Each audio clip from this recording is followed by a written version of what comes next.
Assalamualaikum warahmatullahi wabarakatuh. Waalaikumsalam warahmatullahi wabarakatuh. Bismillahirrahmanirrahim. Bismillahirrahmanirrahim. Bismillahirrahmanirrahim.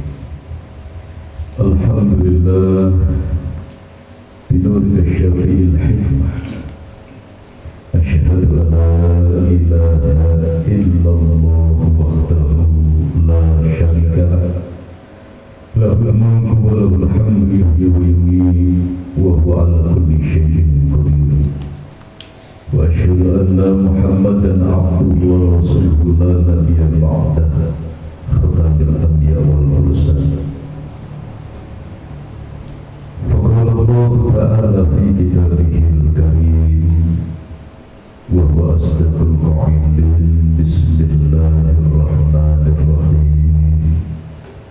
Subhanalladzi asra bi'abdihi laylan minal masjidil haram ilal masjidil aqsa alladzi barakna hawlahu linuriyahu min ayatina. Al-ayat. Yahdikumullah kalamullah la ilaha illallah Muhammadur Rasulullah. Ya sayyidil barakah ya imamil karamah. Amma Hadratul muhtaramin, para alim, para ulama, para ustaz, para kiai, tokoh agama, tokoh masyarakat, sesepuh, bini sepuh yang dimuliakan Allah Subhanahu wa ta'ala. Khususnya kembali mari kita mendoakan beliau, orang tua kita, guru kita, pembimbing dan pengasuh kita, Al-Mukarram Bapak Kiai Joko Ihsan beserta ibu, dan juga yang guru kita Syekh Maulana Kakang Gusti yang Haji Muhammad Nur Ghazali Sayyidul Islam. Semoga senantiasa dimakamkan selalu di pangkuan sucinya Allah, dimuliakan dan dibahagiakan beserta keluarga beliau, putra-putri beliau dan keturunan beliau, dihimpun disatukan seluruh murid dan jamaah beliau dan digabungkan ruh rasa kita dengan birrul qudus beliau. Amin Allahumma Al-Fatihah. Bismillahirrahmanirrahim. Alhamdulillahirabbil alamin arrahmanir rahim maliki yaumiddin. Iyyaka na'budu wa iyyaka nasta'in ihdinas siratal mustaqim siratal ladzina an'amta 'alaihim ghairil maghdubi 'alaihim waladdallin. Kepada beliau sesepuh kita Al-Mukarram Bapak Sunarto, Al-Mukarram Bapak Siswanto, Al-Mukarram Bapak Sirmuhadi, dan juga Al-Mukarram Bapak Nasr, dan juga sesepuh-sesepuh yang lain yang tidak kami sebutkan asmanya. Semoga senantiasa dalam bertuhan kasih sayang Allah. Amin Allahumma amin. Khususnya kepada beliau akhi dan kiram Al-Ustaz Bapak Hamzah Nur Wahid beserta keluarga sebagai koordinator Majelis Ta'lim At-Tadhkir Kaliharan Gedawang Banyumanik Semarang yang dimuliakan Allah. Hadirin wal hadirat kaum muslimin muslimat, saudara-saudaraku seiman seakidah, senasib seperjuangan fikih Islam yang kami cintai, rahimahullah. Syukur kembali bersama-sama kita haturkan kehadiran Allah sesembahan kita Allah Subhanahu wa ta'ala atas segala belian kasih sayang Allah, atas segala limpahan curahan nikmat lahir dan batin yang setiap saat dan detik mengalir dalam kehidupan kita. Maka mari kita ikrarkan rasa syukur ini bersama di kaulina alhamdulillahirabbil alamin. Semoga kita dan keluarga kita termasuk dalam golongan hamba Allah yang ahli bersyukur. Amin Allahumma amin. Salawat Mari kita sanjungkan kehadiran baginda Rasul Muhammad sallallahu alaihi wasallam. Semoga kita, keluarga kita betul-betul dihimpun dan ditolong Allah di dalam golongan umat Rasulullah yang hakiki, yang setia, wa dhahiran wa batinan. Amin. Allahumma amin. Hadirin wal hadirat kaum muslimin muslimat rahimakumullah. Alhamdulillah, di depan sudah dijelaskan, sudah dipaparkan oleh beliau Dr. Safi Al-Jazuli, yang intinya mengajak kita untuk tidak lupa diri, mengajak kita untuk introspeksi diri dan mengenal jati diri. Karena kalau kita sudah berinteraksi sekian lamanya dengan dunia seisinya, terhubung dengan dunia seisinya, maka tatkala kita tidak berhati-hati, tidak menjaga kesaksian suci dalam syahadat qalbun kita, maka akan lepas yang namanya jati diri. Apa itu jati diri? Jati diri adalah awal bibit kawitan Rasul dengan Isa, bahwa kita ini adalah manusia ciptaan Allah. Manusia itu adalah makhluk yang terdiri dari dimensi zahir dan dimensi batin. Dimensi batin pun ada dua, yaitu hak dan juga batin. Maka disinilah harus benang merahnya terjaga.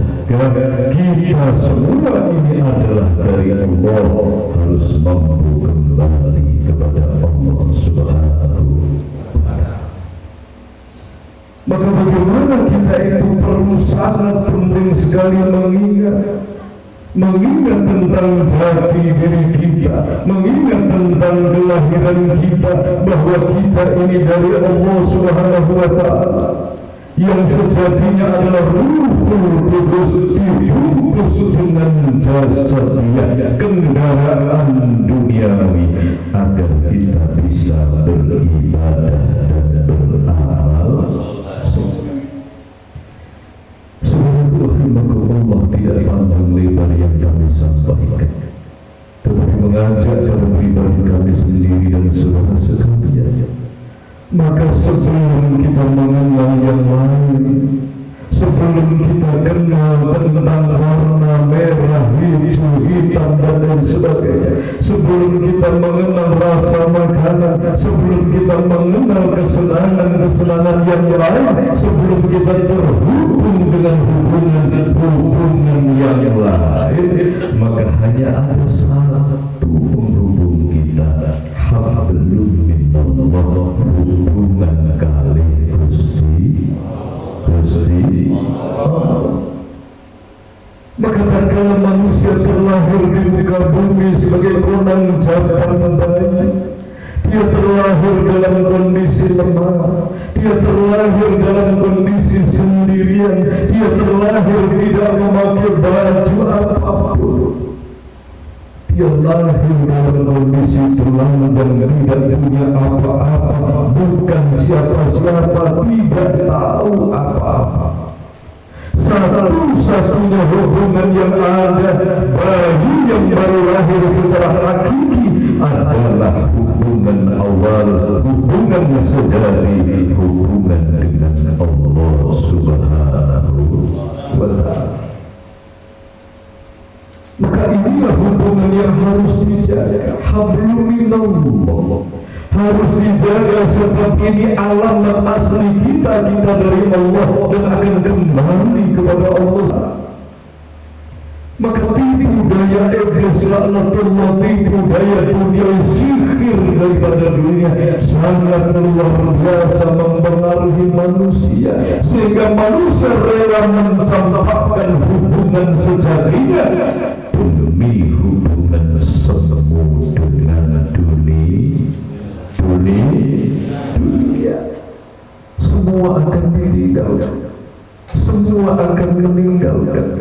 Satu-satunya hubungan yang hakiki adalah hablum minallah, hubungan kali Gusti Allah. Subhanallah. Maka ada prasasti hubungan dengan Allah. Ada satu portal hubungan frekuensi dengan Allah Subhanahu wa Ta'ala, yaitu as-sholat. Di bulan Rajab Isra Mi'raj hadirnya sholat. Sholat ini adalah pertanda prasasti zahir batin bahwa kita masuk dengan Allah, bahwa kita mengakui bertuhan kepada Allah Subhanahu wa Ta'ala. Subhanallah. Maka manusia akan melihat di dalam hubungannya dengan Allah itu akan nampak di dalam sholatnya. Sudahkah kita bersungguh-sungguh untuk memperjuangkan sholat kita? Karena as-sholatu mi'rajul mu'min, sholat ini adalah hubungan dengan Allah. Sholat ini kendaraan manusia untuk kembali kepada Allah. Maka sudahkah kita mencurahkan seluruh daya upaya, kekuatan lahir batin dari Allah Subhanahu wa Ta'ala agar sholat kita ini tegak? Maka ayatnya aqimus sholat, dirikan, bukan cuma kerjakan sholat, dirikanlah sholat, tegakkanlah sholat. As-sholat adalah hubungan dengan Allah Subhanahu wa Ta'ala. Satu hubungan yang sejati. Kita turun ke muka bumi ini bahwa alamat kita adalah inna lillahi wa inna ilaihi raji'un. Subhanallah. Maka kembali kepada tipu daya dunia seisinya, manusia ini menjadi lalai, berharap surganya Allah, berharap kenikmatan, kemuliaan, keselamatan setelah kematiannya, berharap kemuliaan setelah ruh ini lepas dari jasad.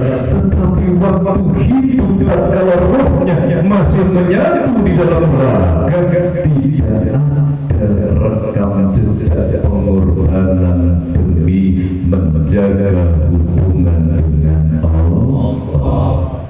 Ini garis besarnya, ini benang merahnya. Maka yang membedakan antara manusia satu dengan yang lain di situ. Sama-sama berkorban, sama-sama berjuang, tetapi yang membedakan adalah sebesar apa, sekuat apa, seserius apa manusia pengorbanannya dalam menjaga hubungan kali Gusti Allah ini. Hati-hati. Maka di bulan Rajab, mari kita bangun kembali hubungan kita dengan Allah. Kita jaga, kita bangun hubungan dengan istri, hubungan dengan anak-anak kita, hubungan dengan orang tua, dengan saudara dan sebagainya. Tetapi sudahkah betul-betul kita menjaga hubungan kita dengan Tuhan kita? Apa kita nggak malu ingin kembali kepada Allah? Bahasa syariatnya ingin masuk surganya Allah, tetapi relnya nggak dirawat, jalannya nggak dirawat, hubungannya berantakan. Inilah tipu daya, halusinasi, sihir dunia. Maka sudah diperingatkan oleh Allah Subhanahu wa Ta'ala dalam hadis qudsi, dan juga diperingatkan sabda Rasulullah Muhammad SAW. Kalau di dunia ini gelap, maka alam setelah kematian akan lebih gelap. Na'udzubillah. Kenapa di dunia gelap nanti akan lebih gelap? Jelas. akhirat adalah alam ruh. Alam akhirat itu adalah alam ruhaniyah kita. Alam dunia adalah alam jasadiyah kita. Kita mendambakan bagaimana mulia selamat sampai dunia akhirat. Kita mendambakan bagaimana mampu kembali kepada Allah atau mampu masuk dalam surganya Allah. Sedangkan kita tidak mau peduli. Surga itu apa? Ridho Allah itu apa? Kembali kepada Allah itu apa? Surga adalah di mana alam ruhaniyah yang murni, alam batin manusia, ruh manusia kembali murni, ruhul kudus. Ini surga, ini ridho Allah, ini alam kebahagiaan yang hakiki. Maka mari kita koreksi. Tatkala kita masih hidup di muka bumi ini, maka sejenak tidak bisa setiap saat, sejenak seminggu sekali atau berapa hari sekali masuklah di dalam hati kita sendiri. Bagaimana ada surga, jiwa kita tercemar dengan dendam dan kesumat. Bagaimana ada kebahagiaan setelah kematian, batin kita masih terperangkap di dalam dengki, buruk sangka, membuka keburukan orang lain. Batin kita terjebak dalam resah, gelisah, gundah gulana, hubbud dunya ra'sun kula khati.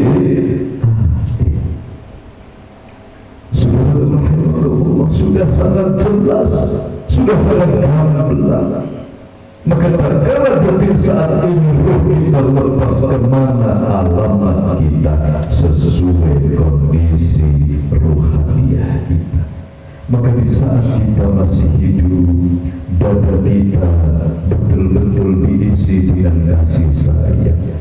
Rasa kita adalah rasa belas asih, sirna iri dengki, sirna dendam kesumat sakit hati, sirna kesombongan, sirna ujubnya, sirna riyanya. Hatinya dipenuhi dengan mutiara hati, kesabaran, keikhlasan, dan tatmainul qulub.